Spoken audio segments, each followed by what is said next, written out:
What's up, everybody? Welcome to Podcast Now. I'm Alex. In this video, I wanted to discuss what Rocksteady is making, basically. Now, we've had a series of videos on the channel. A few weeks ago, we talked about why, in my belief, Batman will be in the next Rocksteady game. And we talk a lot about these Warner Bros. Games in general. We've talked a lot about Warner Bros. Montreal's reported or rumored Batman Arkham game. We've talked about the Harry Potter Magic Awakens. So if you guys are into those superhero kind of things, we cover games a ton on the channel. So if you guys are into that, make sure you guys are subscribed and have that bell icon hit. Now, what I alluded to in that video of why I believe Batman will be in the next Rocksteady game is I wanted to talk and have a series of videos kind of going off on the Rocksteady game because, I have covered so many other games so much, and Rocksteady's is a game I would love to cover. The problem is, and one of the biggest things holding me back from making too many videos and getting too much into it is really a lack of knowing what the heck they're making. And we're on year 4 now. We're on year 5. It's been 4 full years since Batman Arkham Knight came out. It's almost, 4.5 once it gets to Christmas time. So, it's been a long, long time since Arkham Knight. Obviously, it had the huge DLC kind of stuff that came to it afterwards, and they actually got help from Warner Bros. Montreal in doing that. But ever since then, there's been literally nothing. And, I love talking about gaming leaks. I love talking about gaming rumors, and I do respect the heck out of developers that don't let things come out. Naughty Dog is, I think, the best at doing that, at just keeping things super quiet. And Rocksteady, for as much as these Warner Bros. Games in general, Warner Bros. Being the publisher, for as much as their games being talked about is a thing, Rocksteady's done an extremely good job of just staying quiet, really, ever since the beginning. Now, yeah, there were hints in Arkham Knight of maybe a potential Superman thing or maybe a potential Justice League thing, but ever since then, they've really said next to nothing about what's to come. There has been rumors of a Superman game. There have been rumors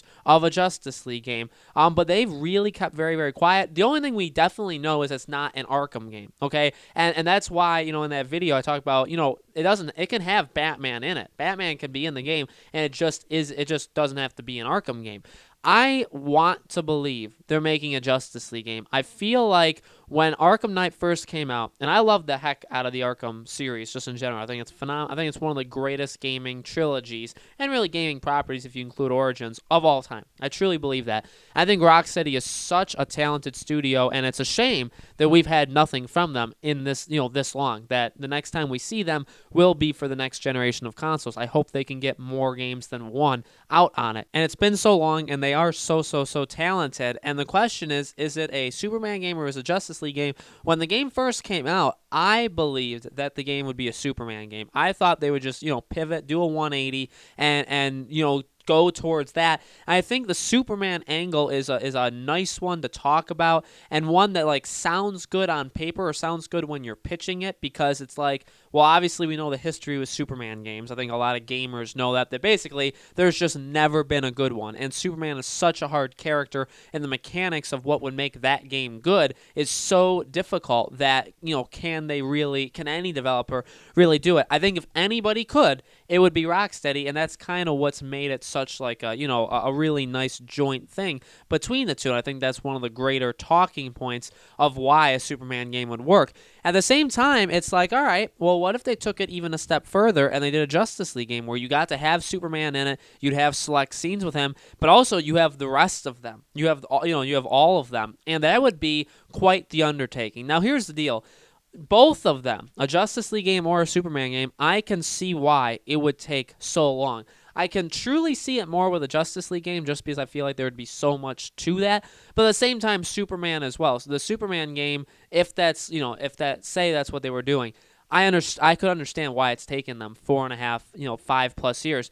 But one of the bigger questions is, does it really take all that long? Because now we're approaching half a decade. And another thing is, if they've been working on this game since Arkham Knight, nobody really had press kits for the next generation of consoles back then. So the problem with their next game, just like the problem, honestly, with the majority, I'll say, of next generation games, and I think this is a totally different video in general, but it's really going to kind of still be made for the current gen, because most of the game couldn't even have been made on next gen, the dev kits, because they weren't out yet.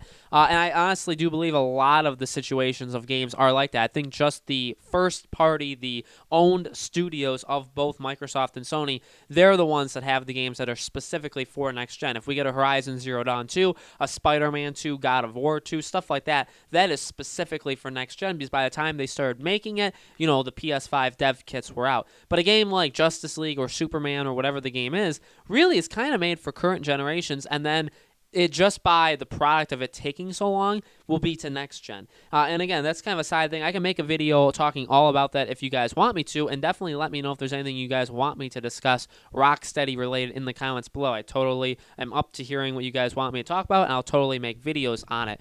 But both have their disadvantages and kind of the difficulty of making these games. And the Justice League game, I believe, is like a Superman game times 5, 6, however many Justice League members you want to have. Now, if you had Batman in it, that's phenomenal, and I think you can make those sections a lot like the Arkham games. They'd basically already be done. I feel like that would be the easiest thing in the world to actually do. Superman would require his own mechanics and all that own stuff. Same thing with like Flash. If they do Wonder Woman, there was rumors that Wonder Woman could have gotten her own game. I believe that was a Warner Bros. Montreal thing, though, that they were thinking about or even prototyping a Wonder Woman video game, and that game was ultimately canceled, just like a Suicide Squad game. So it doesn't sound all that far-fetched that maybe, this studio, maybe Rocksteady was helping them. Maybe they took what did work from their prototypes and said, we can maybe try this, and maybe she gets her own section. So it's tough, because if it's a Superman only game, then again, I can see why it takes this long, because you have to develop, how is he going to fly? How is speed going to work? How is his health going to work? What's the danger? What's the story? I mean, there's a lot of questions, and it's not like they can just kind of use what worked with Arkham and pour it over. I think no matter what, and I've talked about this before, I think a lot of Warner Bros. Games in general are going to have the Nemesis system that showed up in the Middle-earth games. I don't think Magic Awakened would, because that's just such a different game, being like an open world RPG. But smaller-ish games like the Arkham games, like Middle-earth, those kind of things, I think these games will have some version of the Nemesis system. I think that could work in a Justice League game. I think that could work in a Superman game. But beyond that, the difference between a Superman and Justice League game is enormous. You'd have to have more members. How would you do it? Is it like you're playing each of them individually, and maybe they all come in to form the Justice League at the end? Do they do it in the beginning? Is it already formed? And here's the deal. Another thing to keep in mind here is Marvel's The Avengers, and a lot of people, including myself, were not that impressed with the first showing of it. I think more and more as it goes on, I'm okay with it. I think it looks decent. I'll get it day one. I'm totally going to do that. But I don't think it's like the greatest game in the world. And when that game was being talked about before we actually saw it, I think my own expectations were very, very high of it. My point is, what if, we get this Marvel's Avengers, and then like a year later, we get DC's version of the Justice League?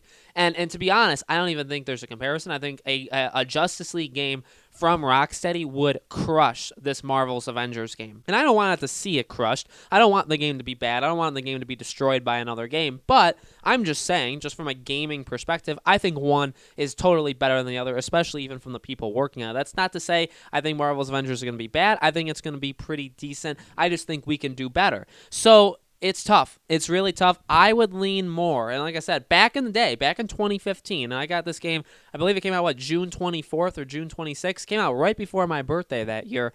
And I played that game, and I thought, leaving that game, that Superman was next, that they would go to Superman. I know a lot of people throughout the Justice League. I thought the Justice League was possible. I think Superman is a huge undertaking for them. The more it goes, though, the more it totally makes sense. And really, in my opinion, maybe should be, we can throw around that phrase, it should maybe be a Justice League game. I think it could work. I think, again, I understand if a Superman game has taken this long, but I would be I'd be more understanding in general. I would defend them from people saying, why the heck did it take you, maybe by the time this game comes out, 6 years? Why did it take you 6 years to make this game? I'm more willing to defend them if it's a Justice League game than if it's a Superman game. I still would see why it would take that long if it was a Superman game, but I think a Justice League game, I can understand why it would be such a huge undertaking. So I'm excited no matter what. I think this E3 is the year. I think this E3 is honestly the year of a lot of games. I think we see Magic Awaken. I think we potentially see a BioShock game. I think we see, obviously, a lot of next-gen exclusives. We'll probably see Horizon Zero Dawn 2. Maybe we even see Spider-Man. Halo Infinite even. We're going to see a ton of next-generation games by June and then even going into next fall. And I truly do believe Rocksteady's game, whatever it is, they've skipped enough conferences, and I guess they've had the strength to at least tell us going into it that, hey, we're not going to be there. And you know what? Bravo to them, rather than kind of stringing us along. But at the same time, you can only miss so many conferences. I think it's definitely time to see what they've been doing, and this E3, I think, is that time. Now, again, I want to make more videos, but I do want to talk about when we could end up seeing it, next gen versus current gen, those kind of things. But let me know in the comments below, guys, what do you think about this topic in general, and also what do you want me to talk about in the future for Rocksteady games? We still will cover Magic Awaken. We're still going to cover the Arkham game. I love these Warner Bros. Studios to death. I think they have some of the most unique and amazing game ideas and like kind of potential out there out of literally anybody. I'm so excited for all these games, really. So let me know anything you want me to talk about in the comments below. Make sure you guys are subscribed and hit that bell icon. Thank you, as always, for watching, and I will see you all on the next video.